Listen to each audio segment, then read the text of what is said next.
Hi, my name is Josh Mahony, Chief Market Analyst at Scope Markets. This is the week ahead for the week starting Monday, the 8th of July. And it comes off the back of a week that was dominated by US jobs, the UK election, and the first running of the French election. It looks like that French theme is going to continue into this new week as well. And we'll be covering that topic. But one of the main points of the course of the week will be the US inflation gauge. So we will see a continuation of that theme around the US economy as we kick off a week that also sees the US second quarter earnings season kicking off. Make sure to check out the video that I provided for that, with an overview of sector specific breakdowns and also a view of what we can expect for a couple of big banks and Delta Airlines. But sticking with the week ahead from an economic front, these are the big ticket items that we should be looking out for in the week. You can see on Monday that trade balance data out of Germany. Tuesday, we have the Westpac Consumer Confidence Australian figure and the business confidence.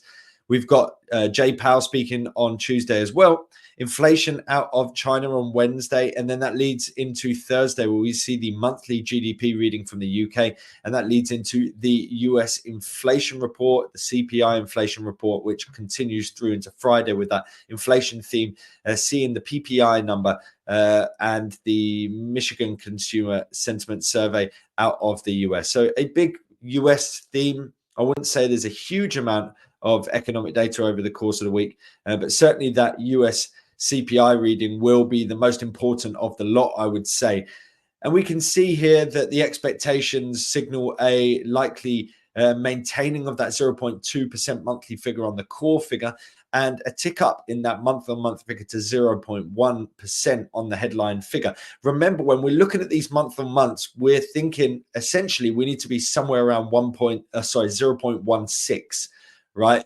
Anything above that means that they're tracking above 2% target. Anything below that, so at 0.1 monthly figure, is below that 0.16, and therefore it's helping to drive down that average towards target. So the fact that last month saw a 0% figure on the monthly reading, and this time around we're looking at 0.1, this all points towards us gaining in confidence that we could see a return back down to target in the not too distant future. And certainly it comes off the back of a Q1 that saw a massive ramp up in terms of inflation. This is helping to undo some of the damage that has been done for that. If you see in terms of the headline figure, 3.1 from 3.3, markets, of course, enjoy the fact that we are moving in the right direction. If we are, they don't enjoy the fact that we're moving upwards or sideways if we are when we're at elevated levels, because of course we're still in the threes across both of these metrics.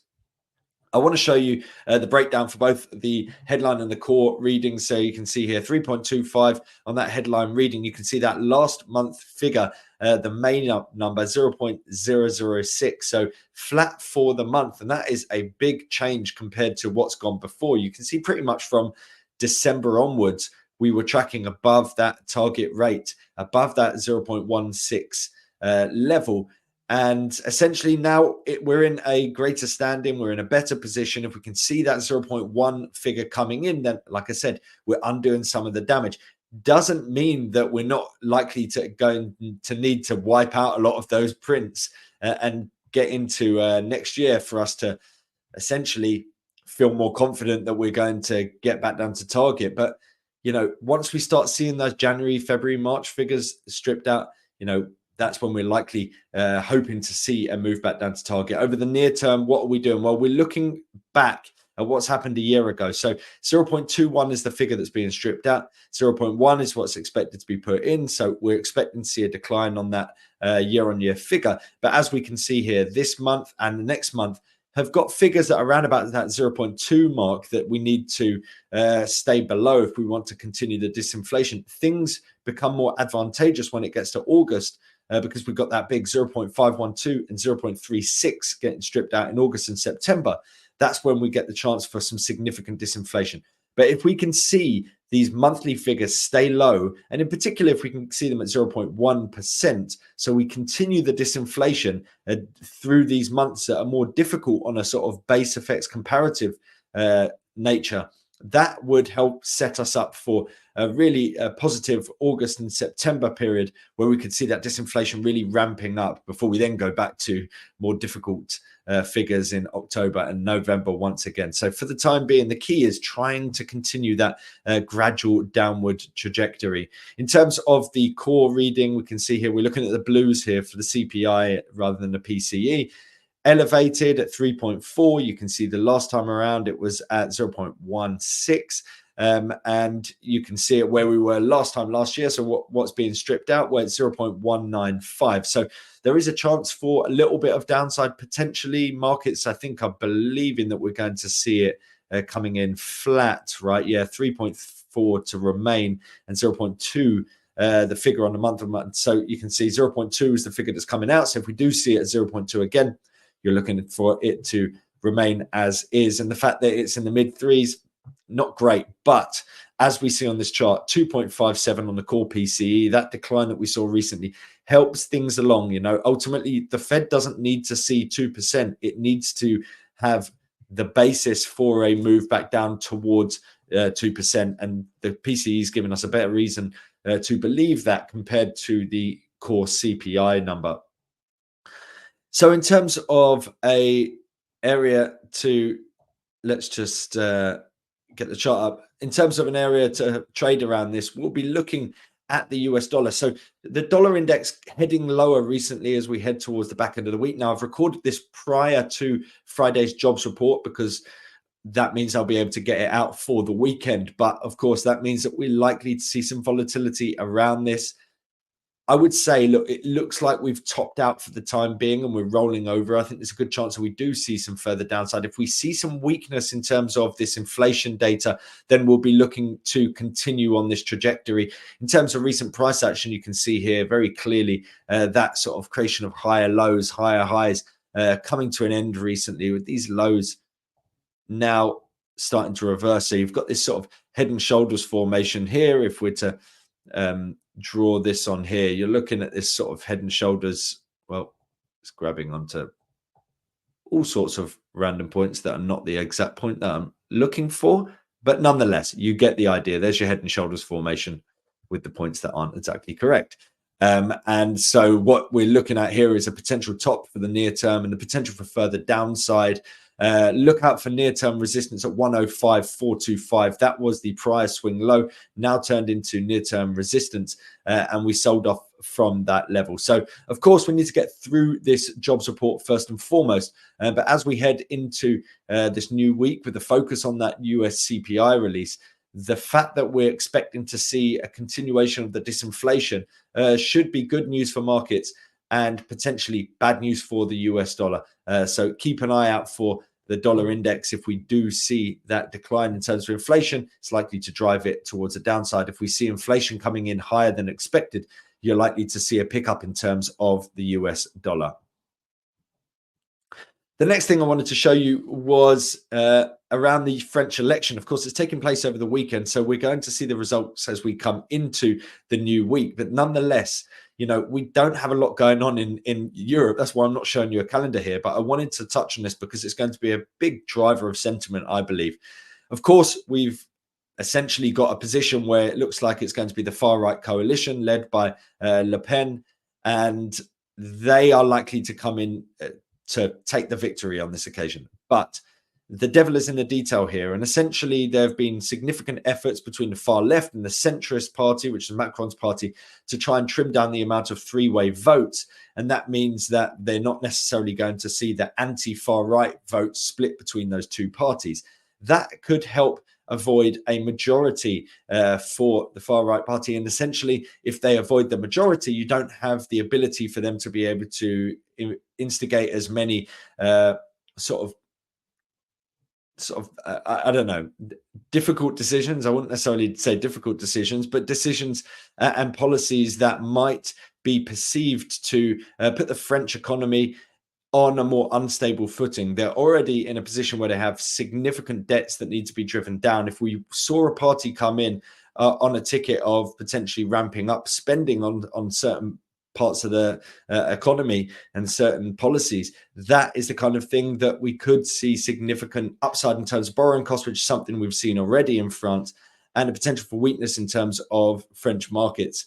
It's something that we've seen already when we saw Liz Truss coming in, and she came in on a pro-growth ticket. Ultimately, the promise of major spending at a time where people are fearful around the financial footing of the economy already doesn't go down particularly well. And so whilst we've seen this ramp up in terms of spreads recently, we're starting to see that fade as we head into the weekend. And the reason for that is that people are starting to realize, well, if they don't get the majority, then Macron's going to continue to call the shots.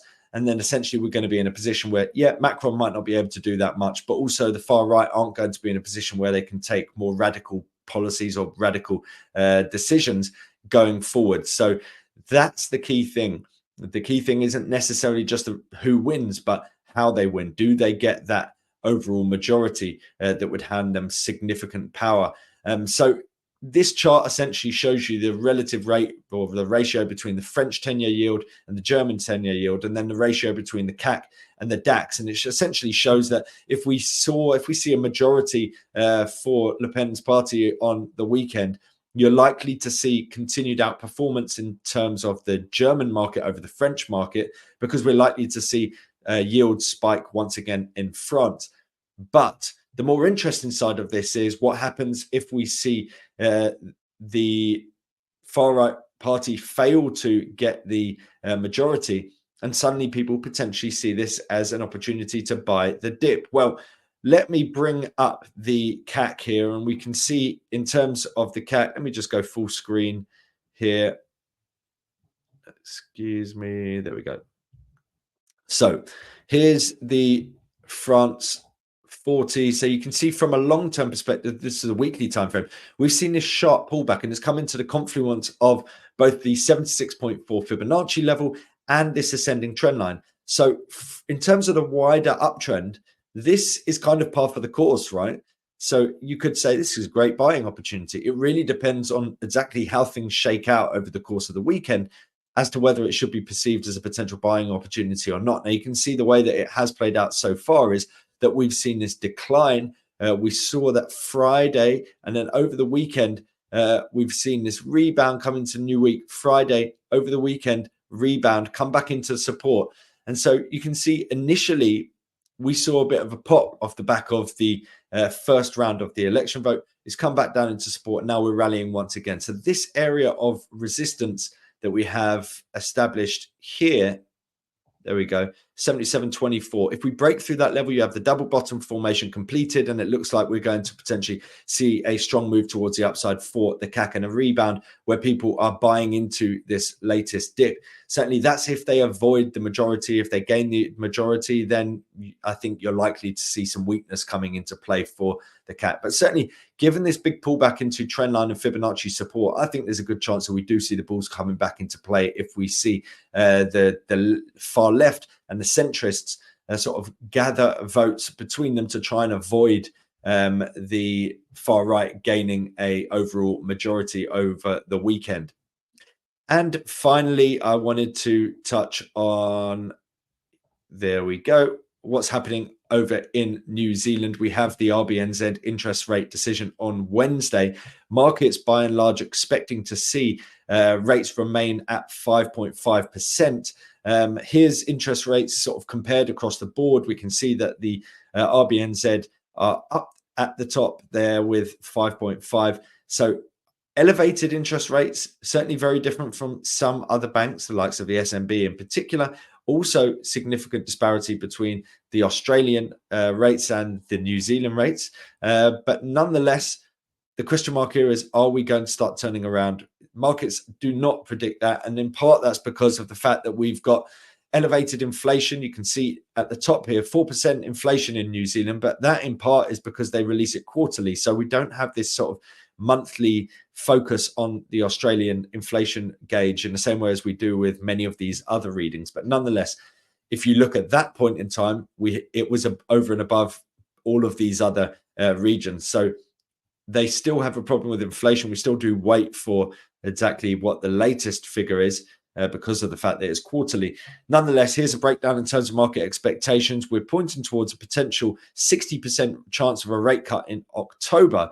And then beyond that, you can say, well, the October beyond that, in 2025, you've got essentially a 50% chance that we are 425. So that's 1, 2, 3, 4, 5 rate cuts potentially by next October. So markets are pricing significant easing from the RBNZ, and the tone coming out of this meeting will be key for that, because if markets are pricing a first rate cut in October, will it come sooner than that? Will it come later? Certainly that quarterly inflation gauge will be interesting when we see it once again. In terms of the market to watch for this one, I wanted to look at the Australian dollar against the New Zealand dollar. This is always an interesting one. The fact that they're neighbors often means that you do see them moving in tandem. So if we're looking at, say, Aussie dollar against the US dollar and then Kiwi dollar against the US dollar, they're often deemed very similar. But when you look at them trading against each other, you often get significant patterns. And on this occasion, the pattern that we can see is that we're essentially range bound, right? You can see 1105 on the top level, and towards the bottom, we did flash past it once in the back end of 2022, but 1056 essentially caps and moves towards the downside. Well, what's interesting is that we are rallying back up into that 1105 mark, as markets are expecting the RBA to hold off over the course of this year and potentially even hike rates once again. So will we see the RBNZ taking a relatively hawkish or dovish line, and how will that impact this chart and this currency pair? So as we're rising, we can see here that we are sort of tightening. So there is a bit of a risk of a downside pullback with this rising wedge formation, but we haven't seen that yet. And therefore, the chart does continue to move towards the upside. If we break out from this near-term pattern, we'll be looking for a move through this near-term swing low of 1096. Until that happens, the bulls will remain in charge. And certainly if this RBNZ meeting were to point towards an interest rate cut in the next few months, that would likely further fuel upside for this currency pair. But we're approaching that big historical area of support at 1105. And therefore, if we were to see a more hawkish stance where they're pushing back those expectations for this year, it could help start to see this currency pair start to roll over after a period of strength that has seen, in the early part of this year. In February, we were back at 106. We're now at 11, essentially 1.1. So with that major resistance, major handle up above us at this 1.1 level, will we see a response at that major handle? We often do see responses at these key levels within the market. Will we see it once again? Well, that we'll find out earlier in the week, certainly when we see that RBNZ interest rate decision. But from a wider perspective, things look like they could get interesting in terms of a potential turnaround towards the downside. But from an intraday perspective, you can see it's very much a trend is your friend, and this one's a pretty friendly one as things stand. But watch out for that 1096. If we break through that level, then it starts to look like we could start to roll over in line with that wider outlook for the Australian dollar against the New Zealand dollar.